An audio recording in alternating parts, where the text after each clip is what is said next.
We're back, continuing this great discussion with Diane Challis Davy, the director of the Pageant of the Masters. The theme this year, Make Believe. You've brought with you some pictures of the original artworks, which the living pictures will be modeled after.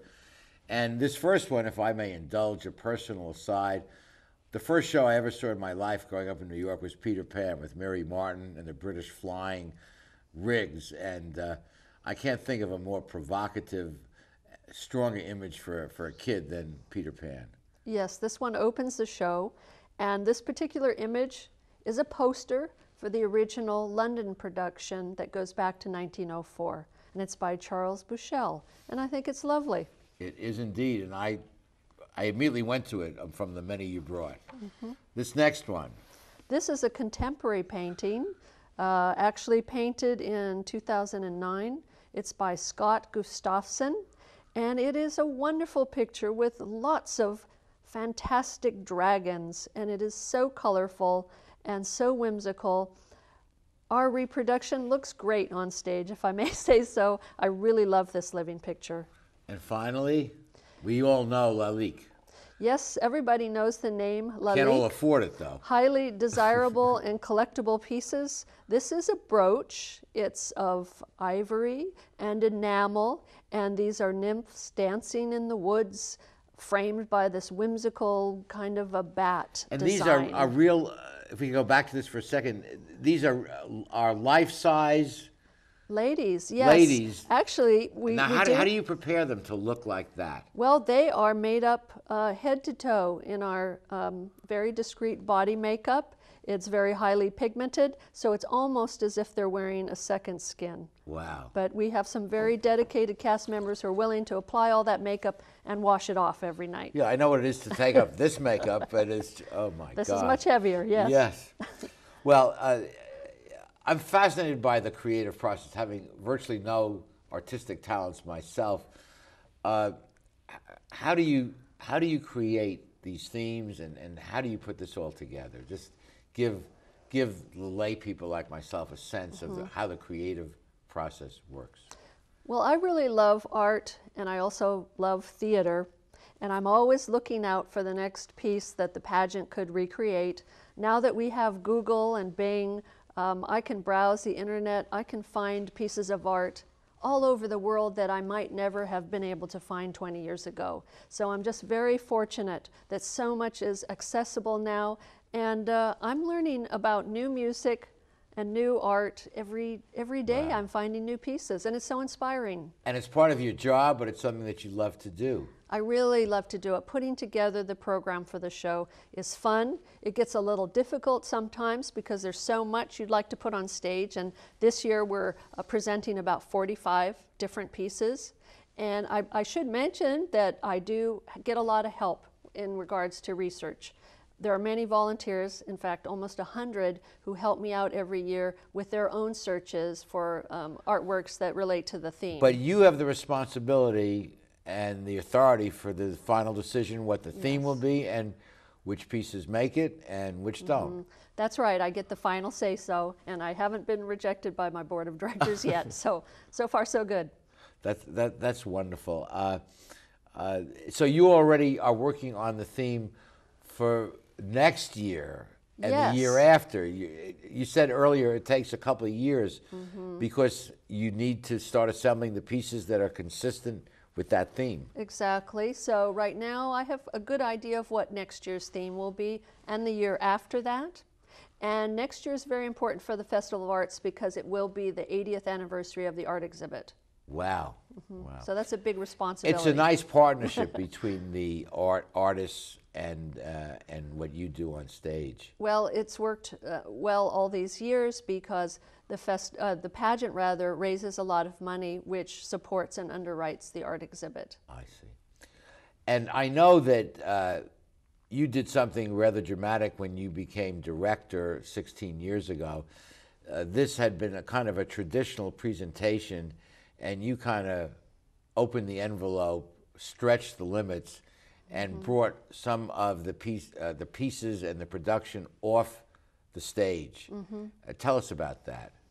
Well, back 16 years ago, I think our first really big experiment was to have a live choir appear and sing with a couple of the living pictures.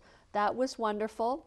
And then we discovered that we could get video projectors, and we could do multimedia, almost like a mini documentary, where we Yes. could tell more of the story of each artist through pictures, so the audience member can get a better idea of what the artist's life was like and how they came to create such an art piece. So we're using video, we're using performers, occasionally vocalists, occasionally dancers. Yes. And this year, as you can imagine, with a theme like Only Make Believe, we may have some dragons in the Irvine Bowl. There you go. Well, I love it. I think, I know some of the traditionalists may feel that you're violating the tradition of the pageant, but I think it's wonderful what you've done with it. Oh, thank you very much. The key is to make the show entertaining and make that 90-minute show just go like a blink of an eye. Beautiful. Okay, we'll be back after these messages. Stay with us.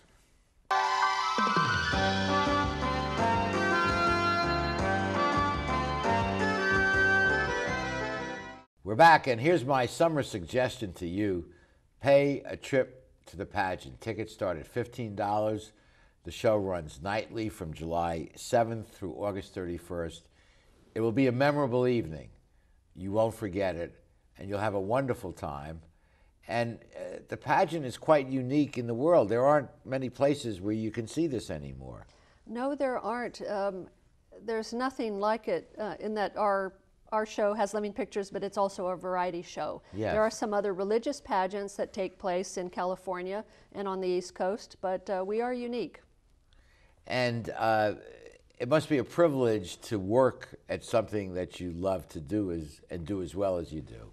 It's really so much fun. It's a creative job, and I'm surrounded by very supportive people who are great artists and technicians. They give it their all every year. They're working so hard. And you have to coordinate a cast of talk a little bit about the two different casts. It's so much effort each night that you can't have the same human beings doing it every night all summer long.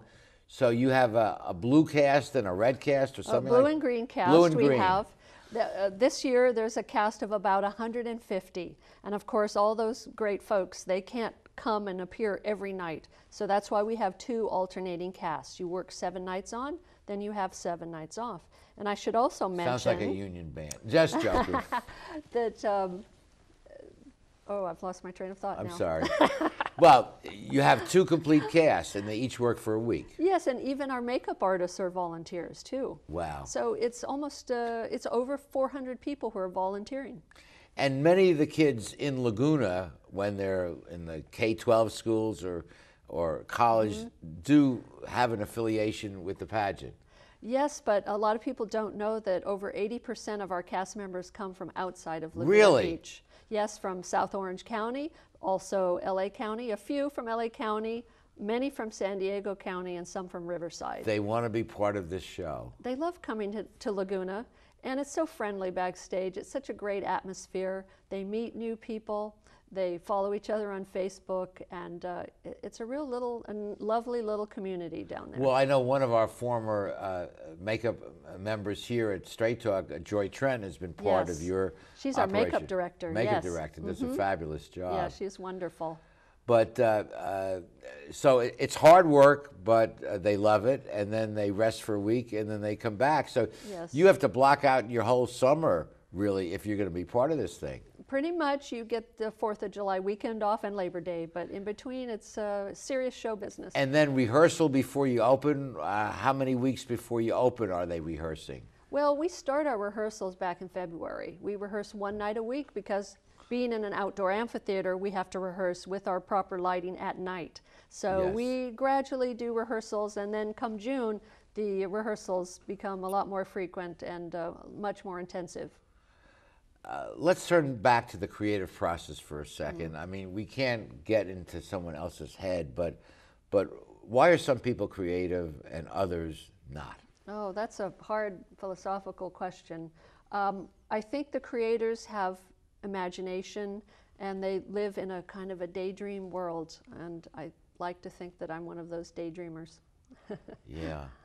And you have to have confidence in your dreams too, don't you? You can't. You have to make them real. You can't just push them in the side. They have to be meaningful to you. Yes. So you kind of have to believe in yourself if you're going to be creative. You have to have the ability to communicate them, and if not communicate, you have to be able to draw or illustrate what it is you're thinking about. And then in this kind of production, you have to have a whole team who's working towards the same goal and who understands what it is we're trying to produce. And do you see that, you're responsible for hiring and casting and everything. Can you sense and see that in other people, whether or not they have that creative element? Yes. Yeah, many times people, you'll present a problem, there'll be something that, the team has to try to solve this artistic problem. Yes. And it's very rewarding because you may end up with a much better solution if you work together as a team. And so not only are you creative, but you're obviously surrounded by creative people. Oh, absolutely. Our technical director, Richard Hill, has been with the organization for over 25 years. The two painters, David Cook, David Reimer, they've been with us for decades. A sculptor, Judith Parker, has been with us for almost 30 years too. Wow. So this team's got a lot of great history together. That's good. Okay, we'll be back with the rest of our show after these messages.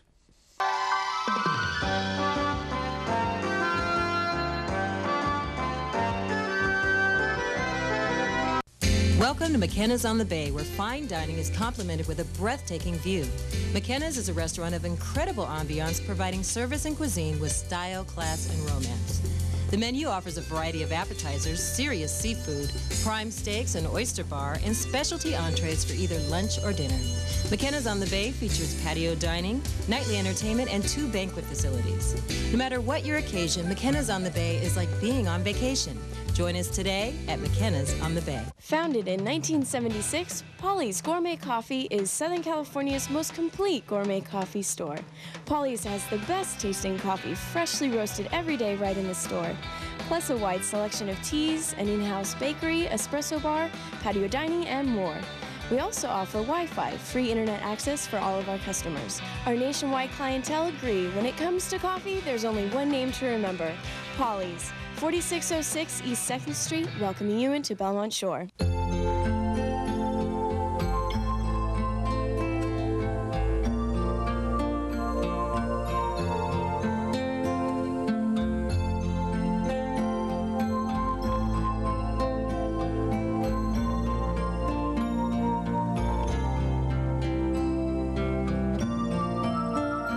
Take care of those who are closest to you, from our family to yours. McCarty's Jewelry, since 1932. We are back finishing up this wonderful show about the Pageant of the Masters, and I urge you, if you haven't already seen the pageant, make it a date this summer, sometime between July 7th and August 31st, to get down to Laguna Beach and experience a very unique evening. It will be uplifting.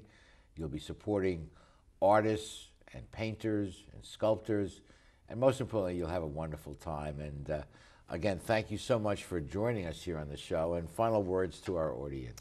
Oh, thank you, Art. Thanks for having me on today. Our volunteers have put so much effort into this show. I hope your audience will make the effort to come and see it, especially if they've never seen the pageant before. It's a different show every year. It's a whole new program. It's wonderful, it's entertaining, and I hope in the process they'll learn a lot about art. Lady D, thank you so much for joining us. Thank you. And thank you at home for being our guest. Please be with us next week for the next edition of Straight Talk. Good night, everyone. Straight Talk has been brought to you by Southern California Edison, the Press Telegram, and remember, Straight Talk is viewable worldwide 24/7 at straighttalktv.com.